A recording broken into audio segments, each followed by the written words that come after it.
সুদের টাকার জন্য এক পরিবারের বিরুদ্ধে আওয়ামী লীগ নেতার ১৯ মামলা। ২ মাস সুদের টাকা পরিশোধ করতে না পারায় চাঁপাইনবাবগঞ্জে একটি পরিবারের বিরুদ্ধে ১৯টি মিথ্যা মামলা দিয়ে হয়রানির অভিযোগ উঠেছে আওয়ামী লীগের কেন্দ্রীয় উপকমিটির সদস্য মোহাম্মদ আলীর বিরুদ্ধে। সোমবার দুপুরে জেলা শহরের একটি অফিসে সংবাদ সম্মেলনে এই অভিযোগ করেন ভুক্তভোগী নারী নাফিসা আঞ্জুম ঐশী। এছাড়াও আওয়ামী লীগ নেতা মোহাম্মদ আলীর বিরুদ্ধে রাষ্ট্রপতি মোহাম্মদ শাহাবুদ্দিন চুপ্পুর আত্মীয় পরিচয় দিয়ে ভুক্তভোগী পরিবারকে আরও নতুন রাজনৈতিক মামলায় হয়রানির হুমকি দেয়ার অভিযোগ তোলা হয়।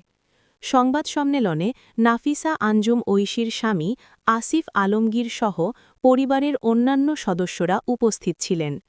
এ নিয়ে কথা বলতে একাধিকবার যোগাযোগের চেষ্টা করলেও ফোনে পাওয়া যায়নি আওয়ামী লীগের কেন্দ্রীয় উপকমিটির সদস্য মোহাম্মদ আলীকে।